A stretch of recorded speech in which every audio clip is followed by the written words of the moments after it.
خیبر پختونخوا میں تحریک انصاف تبدیلی لائی۔ علی میر گڈھاپور کی جگہ سہیل آفریدی کو عمران خان نے نامزد کیا۔ ان کا انتخاب ہو گیا۔ پہلے تو انتخاب کے راستے میں رکاوٹیں ڈالنے کی کوشش کی گئی، لیکن انتخاب ہو گیا۔ 90 لوگوں نے سہیل آفریدی کو ووٹ دیا، جبکہ تحریک انصاف کے مقابلے میں، اس امیدوار کے مقابلے میں مسلم لیگ نون اپنا امیدوار لے آئی، پیپلز پارٹی اپنا امیدوار لے آئی۔ اس کے ساتھ ساتھ مولانا فضل الرحمان کی پارٹی بھی اپنا لطف الرحمان صاحب مولانا فضل الرحمان کے بھائی کو امیدوار لے آئی تھی۔ لیکن پھر جب دیکھا کہ وہاں پہ صورتحال کیا ہے، ہو سکتا ہے کہ پوری کوشش کی گئی ہو لوگ توڑنے کی، لیکن جب کوئی نہیں ٹوٹا تو پھر ان کی طرف سے الیکشن کا بائیکاٹ کر دیا گیا۔ اور گورنر صاحب بار بار یہی کہتے رہے کہ میرے پاس استعفیٰ اگر پہنچا ہے، پہلے تو کہتے رہے کہ میرے پاس استعفیٰ گنڈاپور کا پہنچا ہی نہیں ہے، پھر کہنے لگے کہ پہنچا ہے استعفیٰ لیکن وہ ہاتھ سے لکھا ہوا نہیں ہے۔ ہاتھ سے لکھا ہوا استعفیٰ آ گیا، پھر بھی انہوں نے کہا کہ دستخط الگ الگ ہیں، میرے سامنے پیش ہوں۔ ہر قسم کی رکاوٹ ڈالنے کی کوشش کی گئی، لیکن اسپیکر کی طرف سے اجلاس طلب کر لیا گیا، الیکشن ہو گیا۔ پھر کنڈی صاحب کی طرف سے حلف لینے سے انکار کر دیا گیا۔ وہ کہتے رہے کہ ان کا تو انتخاب ہی قانونی نہیں ہے، اور پھر اس گندے دھندے میں بلاول اور مولانا فضل الرحمان نے بھی کندھے اپنے پیش کر دیے۔ مولانا فضل الرحمان کی طرف سے اپنے لوگوں کو کہا گیا کہ وہ جائیں عدالت میں چیلنج کریں کہ ان کا تو ابھی استعفیٰ ہی منظور نہیں ہوا، لیکن اس کے بعد پھر مولانا فضل الرحمان پسپائی اختیار کر گئے۔ بلاول بھٹو زرداری بھی پسپا ہو گئے، کیونکہ مسلم لیگ نون کی طرف سے ان کا ساتھ نہیں دیا گیا۔ ان کے بیرسٹر عقیل کی طرف سے کہا گیا اور دیگر جن کو اس رجیم کے ٹاؤٹ کہا جاتا ہے، انہوں نے بھی اس حوالے سے اپنی رائے دی کہ گورنر کے پاس ایسا کوئی اختیار نہیں ہے کہ استعفے کو مسترد کر دے۔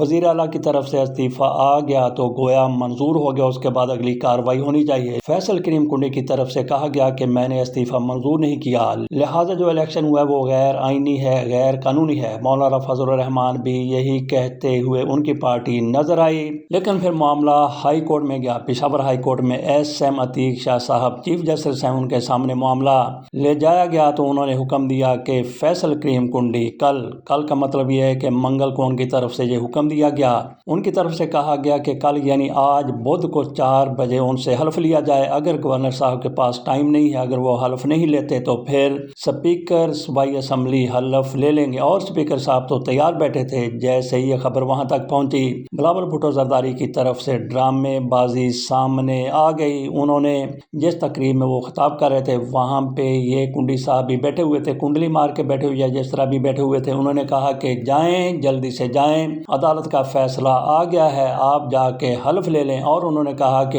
اتنی جلدی یہاں سے نکلیں کہ میں وزیر اعلیٰ مراد علی شاہ کو کہتا ہوں کہ اپنا جہاز ان کو دے دیا جائے۔ اس طرح سے گورنر صاحب وہاں سے چلے، پشاور پہنچے۔ ان کی طرف سے کہا گیا کہ میں نے تو کبھی انکار نہیں کیا۔ کیسے انکار نہیں کیا؟ حلف لینے سے میں نے انکار نہیں کیا۔ انہوں نے کہا کہ میں تیار ہوں۔ گویا گورنر صاحب کی طرف سے سرنڈر کر دیا گیا۔ اگر ان کی طرف سے پہلے ہی استعفے کا اس طرح سے رولا نہ ڈالا جاتا تو کتنا بہتر ہوتا، کیونکہ سب کو نظر آ رہا تھا کہ تحریک انصاف کی وہاں پہ اکثریت موجود ہے، لیکن گورنر کی طرف سے اور دیگر کچھ لوگوں کی طرف سے اس میں ڈنڈی مارنے کی پوری کوشش کی گئی، لیکن عدالت کا ڈنڈا چلا تو پھر یہ سیدھے راستے پر آ گئے۔ آج 4 بجے وہ سہیل آفریدی سے حلف لے لیں گے۔ ویسے اختلاف رائے کے بھی کچھ اصول ہوتے ہیں، لیکن ان کی طرف سے جس طرح سے معاملے کو بگاڑنے کی کوشش کی گئی، یہ سراسر نظر آ رہا تھا کہ ان کے دل کے اندر کیا کچھ ہے۔ ادھر کل ہم نے آپ کو بتایا تھا کہ پنجاب میں 2 وزراء کی طرف سے حلف لیا گیا ہے، ان کے سامنے وزراء کے نام رکھے گئے تو گورنر صاحب کی طرف سے تقریب منعقد کر لی گئی۔ اسی طرح سے وہاں بھی ایسا ہی ہو جانا چاہیے تھا۔ پہلے بھی ایسا ہوتا رہا ہے۔ عمران خان سے ملاقات کی ان کے وکلا نے، توشہ خانہ 2 کیس کی سماعت ہو رہی تھی اور یہ شاید آخری سماعت تھی۔ وہاں بھی عمران خان کی طرف سے کہا گیا کہ پہلے بھی ایسی تبدیلیاں ہوتی رہی ہیں، جیسا کہ ہم نے بزدار کی جگہ پرویز الہی کو وزیر اعلیٰ بنایا تھا، اسی طرح سے شوکت عزیز کی بھی تبدیلی ہوئی تھی۔ شوکت عزیز کو لایا گیا تھا اور چودھری شجاعت کو ہٹایا گیا تھا۔ اس سے پہلے ظفر اللہ جمالی کو ہٹا کے چودھری شجاعت حسین کو لایا گیا تھا۔ اسی طرح سے عمران خان نے دیگر بھی کئی مثالیں دیں۔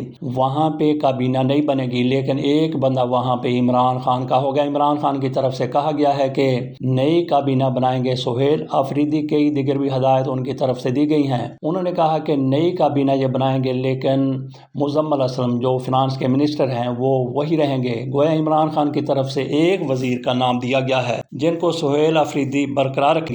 پولیس کی طرف سے دعویٰ کیا گیا ہے کہ سعد رضوی کے گھر پر چھاپہ مارا گیا ہے اور وہاں سے بہت کچھ برآمد ہوا ہے۔ 11,44,00,000 روپے برآمد ہوئے ہیں، پاکستانی 50,000 بھارتی کرنسی برآمد ہوئی ہے اور سونا 6,34,00,000 کا 2.5 کلو سونا برآمد ہوا ہے۔ اور طلال چودھری صاحب کی طرف سے الگ کہا گیا ہے کہ 70 گھڑیاں بھی برآمد ہوئی ہیں، تو وہاں پہ اور بھی بہت کچھ برآمد ہو سکتا ہے۔ ہمیں پتہ ہے کہ ذوالفقار علی بھٹو نے کس طرح سے چودھری ظہور الہی پر مجھ کا مقدمہ بنا دیا تھا۔ ذوالفقار علی بھٹو کی طرف سے نہیں کہا گیا تھا کہ بھینس کا مقدمہ بنایا جائے، بلکہ انہوں نے تو کہا تھا کہ کوئی ان پر کیس ڈالا جائے، تو تھانے دار نے اپنی سمجھ کے مطابق ان پر بھینس کا مقدمہ ڈال دیا۔ اسی طرح سے یہ بھی کہا جا سکتا ہے کہ سعد رضوی کے گھر سے چرس برآمد ہوئی ہے، ہیروئن برآمد ہوئی ہے اور ایک مجھ اور کٹا بھی برآمد ہوا ہے، اور اس کے ساتھ ساتھ گولڈ لیف کی ڈبی بھی برآمد ہوئی ہے۔ اب چونکہ سعد رضوی صاحب روپوش ہیں یا پھر پولیس کے پاس ہیں، ان پر جو بھی ڈال دیں، ٹینک ڈال دیں، جہاز ڈال دیں، توپ ڈال دیں، جو کچھ بھی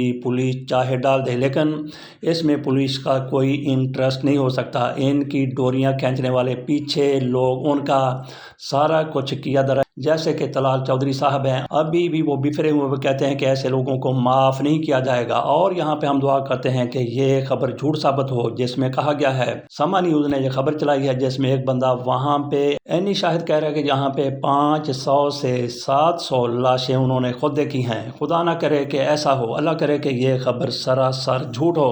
بہرحال ابھی تک سعد رضوی کے حوالے سے، انس رضوی کے حوالے سے کچھ بھی فائنل نہیں کہا جا سکتا کہ وہ کس حالت میں ہیں، زندہ بھی ہیں۔ اللہ کرے کہ وہ زندہ ہوں، سلامت ہوں، زخمی بھی ہوں تو پھر بھی وہ سامنے آ جائیں، لیکن ان کی ویئر اباؤٹ کا کوئی بھی ابھی تک پتہ نہیں چلا۔ ڈی آئی جی فیصل کامران کی طرف سے کہا گیا ہے کہ 60 پولیس اہلکار معذور ہوئے ہیں۔ اسی طرح سے دوسری طرف سے بھی شہداء اور زخمی ہونے والوں کی تعداد کا دعویٰ کیا جا رہا ہے۔ منیب الرحمان صاحب کی طرف سے بھی کہا گیا ہے کہ جو بھی لاشیں ہیں، جو بھی زخمی ہیں، ان کی فہرست بھی سامنے لائی جائے۔ اس کے ساتھ ساتھ انہوں نے مذمت کی ہے، لیکن بعد از خرابی بسیار ان کی طرف سے یہ سارا کچھ کیا جا رہا ہے۔ اگر موقع پر اسی دن جب وہ لوگ نکلے تھے، اسی روز منیب الرحمان صاحب سامنے آ جاتے تو اس طرح کی صورتحال نہ ہوتی۔ ادھر 26ویں آئینی ترمیم کے خلاف آئینی بینچ بیٹھا ہوا ہے، وہ بھی اپنی سرکس لگائے ہوئے ہے۔ کس کو نہیں پتا کہ انہوں نے کیا فیصلہ کرنا ہے؟ کیا یہ جج صاحبان جن کی اکثریت ہے اور زیادہ تر جج صاحبان اسی ترمیم کے بینیفیشری ہیں، کیا وہ اپنے خلاف کوئی فیصلہ دے دیں گے؟ ابھی تک تو معاملہ چل رہا ہے کہ فل کوڈ بنائی جائے یا نہ بنائی جائے۔ تجزیہ نگار کہتے ہیں کہ ایسا نہیں لگتا کہ فل کوڈ یہ بنا دیں گے۔ اگر بن بھی جاتی ہے تو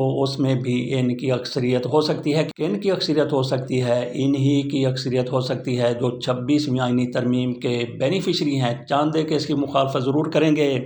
جیسا کہ کہا کہ وہاں پہ سرکس لگی ہوئی ہے، ایک دوسرے خلاف بھی ریمارکس آ رہے ہیں۔ آپ کے سامنے رکھ دیتے ہیں کہ کس طرح سے پھر جھڑپ ہو گئی مندو خیل اور عائشہ ملک کے درمیان۔ پہلے بھی ایک روز جھڑپ ہوئی تھی، یہاں پہ شہباز گل نے اس کو رپورٹ کیا ہے، وہ آپ کے سامنے رکھ دیتے ہیں کہ کس طرح سے وہاں ایک مرتبہ پھر جھڑپ ہوئی ہے۔ اور یہ بھی آپ کو بتاتے چلیں کہ یہ سارا کیس اس طرح سے پہلے جس طرح سے پوری دنیا دیکھ رہی ہوتی ہے اس طرح سے نشر نہیں کیا جا رہا تھا۔ ملاحظہ کیجئے کہ وہاں پہ کس طرح سے سرکس میں یا موت کے کنویں میں جج صاحبان بائک چلاتے ہوئے نظر آتے ہیں۔ کہ کل چپکلش ہوئی تھی جسٹس عائشہ ملک اور مندو خیل صاحب کے مابین، کیونکہ مندو خیل صاحب بہت زیادہ ٹوکتے ہیں، انہیں بنیادی جو ایک ایتھکس ہوتے ہیں، ایک بنیادی ادب و آداب ہوتے ہیں، ایک بینچ پر بیٹھ کر کس طرح سے کنڈکٹ کرنا ہے، وہ پہلے قاضی فائز عیسیٰ کو بھی نہیں آتے تھے اور معذرت کے ساتھ ان کو بھی نہیں آتے، یہ بھی ہر چیز میں انگلی دیتے ہیں۔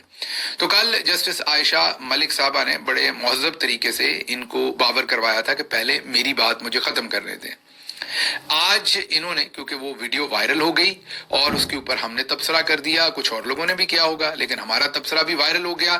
میرا خیال ہے وہ مندوخیل صاحب تک پہنچ گیا اور مندوخیل صاحب کو بہت آگ لگی اور وہ آج گلے پڑ گئے جسٹس عائشہ ملک صاحبہ کے، اور آج وہی جملہ انہوں نے ریپیٹ کرنے کی کوشش کی کہ پہلے مجھے بات مکمل کرنے دیں.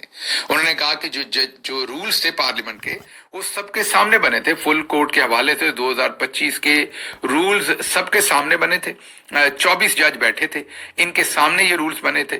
اور جسٹس عائشہ ملک صاحبہ نے کہا کہ نہیں، ایسا نہیں ہے، میرا نوٹ اختلافی اس پر موجود ہے، سب کے سامنے نہیں بنے تھے، سب سے کنسلٹ نہیں کیا گیا تھا. اس پر مندوخیل صاحب نے کہا کہ ریکارڈ منگواتے ہیں، آپ مجھے جھوٹا کیسے کہہ سکتی ہیں. انہوں نے کہا کہ منگوائیں ریکارڈ. اس کے بعد مندوخیل صاحب نے پھر جس طرح وہ ٹپوسنی مار کے کلا بازی ماری اور کوئی اور بات شروع کرنے کی کوشش کی، جس پر جسٹس عائشہ ملک صاحبہ نے ان کو کہا کہ اب آپ یہ رولز کیوں نہیں منگواتے، رولز منگوائیے تاکہ سب کچھ سامنے آئے کہ یہ رولز کیسے بنے. منٹس کیوں نہیں منگواتے، رولز کہہ رہا ہوں، منٹس اس میٹنگ کے کیوں نہیں منگواتے تاکہ پتہ چلے کہ وہ رولز کیسے بنے تھے. اس پر مندوخیل صاحب نے کہا کہ مجھے جھوٹا کہا جا رہا ہے. اب معاملہ تب آگے چلے گا جب منٹس آ جائیں گے، میں ایک بات پوری قوم کے سامنے رکھنا چاہتا ہوں. اس پر جسٹس مسرت حلالی صاحبہ نے انہیں یاد کروایا کہ مائی لارڈ، آج لائیو ٹرانسمیشن نہیں چل رہی، آپ کی کل آپ کی جو بےعزتی ہونی تھی وہ کل ہو چکی، وہ لائیو کلپ نکل چکا.